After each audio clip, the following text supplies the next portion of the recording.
带娃的这个成本高吗？学费几乎接近于免费。我想要变成一个 YouTuber， 做什么内容呢？我还要玩游戏。我是觉得应该要紧张他，因为你看孙燕姿都因为这个不出来唱歌了。每天的6点钟我就回家了，全公司人就一起放工，一定是陪小孩吃晚饭。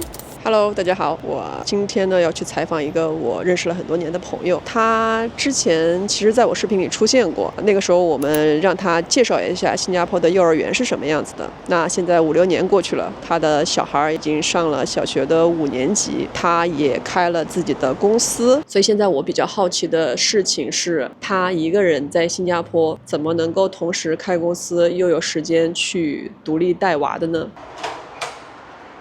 ？Hello， 薇薇 ，Hello， 仔仔 ，Hello， Coco， 他现在几个月大呀5个月。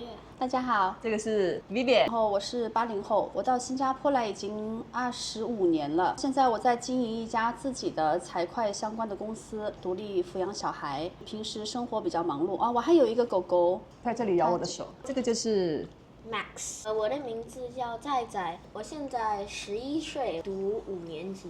所以你现在每天的安排是什么样的呢6点15分会起床，醒来时我还起不来，所以我要再睡5分钟。6点20起来刷牙，6点25会下楼驾巴士。坐巴士，不是你不驾巴士。我坐巴士，我会坐两趟巴士。学校会7点半开始上课，学2个小时，再有一个半个小时的休息时间。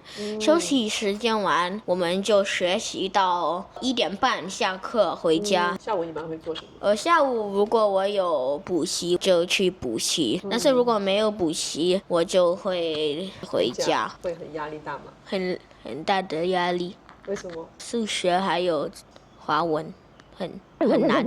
去学校还需要妈妈去做什么呢？不用了，妈妈会给我钱来买饭。你的饭多少钱？我的学校挺便宜的，有很多不同的餐点，有印度餐、中国餐，就有很多不一样的餐点。我最喜欢吃的就是一个河粉鸡饭，还有咖喱饭，每个都是一碗是2块3毛。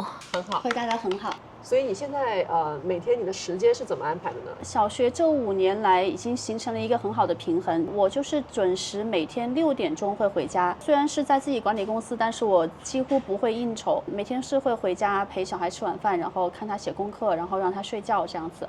有遇到过什么问题吗？就是我是挣扎着大概平衡，就比如说有时候我跟客户正在开会，因为我现在是在服务很多中国企业家出海落地新加坡嘛，那每天我会跟企业家开会。但是开会的时候，如果我漏掉了小孩子学校的一些讯息，老师就会10万火急的打电话过来，或者有时候干脆就是小孩自己打来的。我们开会开到一半，我跟客户说不好意思，花10到15分钟，然后解决完了就回到工作岗位。那有时候如果有一些突发的情况需要我离开一下工作岗位，那我就会快速的结束一个跟客户的聊天，再去一下学校这样子。基本上就还好，突发状况客户也能体谅。那现在他是在公立小学对吧？带娃的这个成本高吗？我觉得这个又划分好几说哈。首先呢，我们上的是一个政府的系统的小学，然后我换公民也很多年了嘛。那么我们政府小学的学费是非常低的，就低到我几乎是可以忽略不计这样子。从幼儿园到小学，对，一直是这样子的。讲到小孩子的这个教育费用问题，我还想再补充一下，如果是涉及到1对1的私教，比如说我小孩的数学和华文，每小时大概是120到180新币。然后我小孩也有参加新加坡的全国武术比赛，武术比赛的赛前1对1指导就每小时差不多是140新币起。然后最近我小孩也有在做牙齿矫正嘛，用传统的那种金属钢丝去固定的套餐，就大概是5000多新币。然后在我创业之前呢，我也经历过很多年，就是住在祖屋，然后出门的时候是公共交通，然后坐巴士、坐地铁也非常的方便。那这个时候的成本开销就不会很大。就是我觉得新加坡这边就是很适合任何一种生活方式。那现在他在上小学的时候，需要你配合的地方多吗？我们有个 APP， 然后里面每天都会收到好几条老师的消息，告诉你什么时候考试，什么时候检查牙齿、检查视力，然后什么时候小孩子要出去玩，然后小孩子最近考试有什么新的动态，这些每天都是一定要花时间去跟上的。那你现在的时间安排是什么样子的？早上6点多一点点，小孩就会起来去上学嘛。那么我会晚一点起来，我会8、9点起床，然后去健身一下，然后就开始一天紧锣密鼓的会见3到4组客户，然后团队也会管理一下，然后会揪一些流程上的细节。每天的6点钟我就回家了，对，我就准时放工，我们全公司人就一起放工，一定是陪小孩吃晚饭，然后看他写功课，9点钟差不多要早点睡觉嘛。所以这个是你主动做出的选择吗？6点钟准时下班？是，我觉得就是如果一份销售需要在6点钟以后或者周末的时间去做所谓的应酬的话，那么我就放弃掉这一块好了，把我的时间精力就是放在公司的8到9个小时，把所有的事情尽我所能做好，就是有所取舍吧。当然我很热爱我的工作，但是我还是想说我要在工作时间里往前猛冲，我不会让自己变成一个被工作奴役的一个人。那你现在觉得一个人带娃，你受到最大的帮助是哪里？首先我有一个非常厉害的来自缅甸的女佣，然后她帮了我，现在我们已经走到接近第5年，然后她不管是接送小孩，以及她还帮我的小孩找到了一些好朋友。我不在家的时候，她会到好朋友家里去玩，有些小朋友和家长也会到我们家里来，就是吃饭啊、写功课呀，在一起玩啊，看看我们家宠物啊，看电视啊，一起玩游戏、游泳都是有的。然后甚至我还得到了一些小孩子的同学家长的帮助。1年级到5年级有一家那个爸爸妈妈会一直接送我的小孩，然后小孩也会去他们家吃饭，一起玩游戏。但是小朋友也会经常来我们家啦，就是我们就是互相走动。在我们小区也是有几个同学比较顺路嘛，然后也是会有接送这样子，所以就得到了非常广泛的社会支持。家庭支持呢，就是爸爸妈妈每年也会陪我来这边住个4、5个月吧，天气比较冷的时候。就爸妈现在是在国内对吧？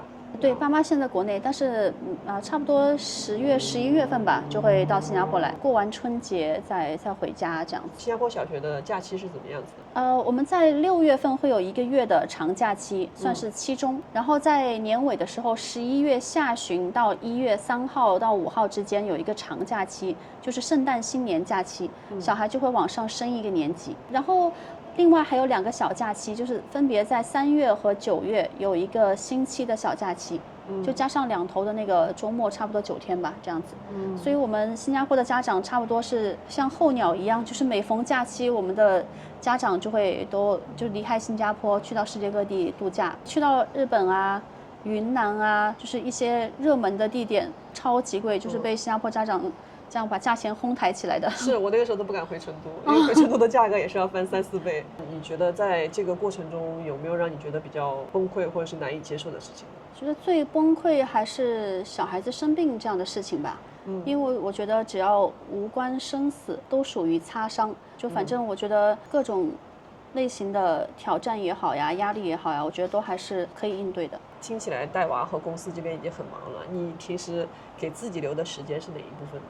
我留的时间是这样的，比如说我一天工作的时候，如果我能够见缝插针的抽空1个小时，那么我会去到我们的客户瑜伽馆那边，我会紧急的就锻炼1个小时。我还是蛮喜欢去独处的，去恢复能量。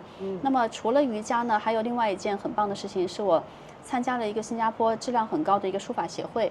那么我现在就开始在练书法，练书法让我觉得也是一边在寻求美感和字体结构的平衡，一边也交到了一些志同道合的好朋友。然后再珍贵一点的时间呢，就是独自的旅行。所以你会自己去旅行，不带小孩？如果是父母在这边的话，我可能会有一个小假期，就是4、5天，去到一个比如说河南呐，或者山西，去看一些古建筑或者一些有代表性的博物馆，请一个专业导览在里面待1整天。那我觉得那这一整天可以让我回味1整年，这是我非常热爱的事情。那这样的安排，父母和小孩都可以接受？小孩子没有那么能够接受，因为他还蛮喜欢黏着我，所以我也有很多假期，我会带他就是去逛博物馆。那现在他是在5年级对吧？那其实马上就要考考那个 PSLE 了，你可以来介绍一下这个部分。PSLE 就是我们小学考中学的一个重要的考试嘛，可能比较类比中国的高考的这样的一个考试，因为它会把小孩子分向不同的层级的中学。当然我如果注意到小孩子哪一些功课不太好，我也会给他找到比较好的补习，比如说数学和华文，然后也有3、4所我们的目标中学，但是到今天为止只能到今天为止，我还没有特别紧张这个事情。我是觉得应该要紧张它，因为你看孙燕姿都因为这个不出来唱歌了，对吧？然后我有好几个朋友，他们小孩子 PSLE 的6年级那一年，就在家里就一直在辅导小孩功课。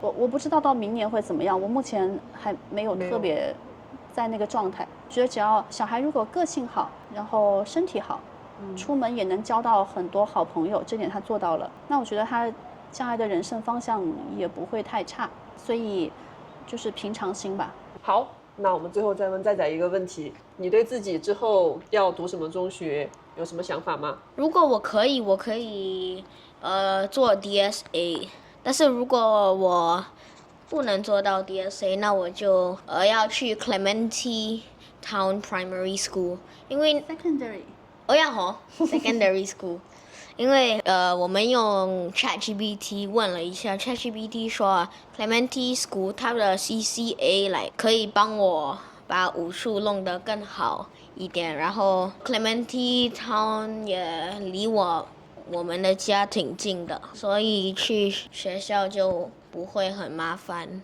然后我长大时我想要变成一个 YouTuber。做什么内容呢？我还要玩游戏。游戏内容。对。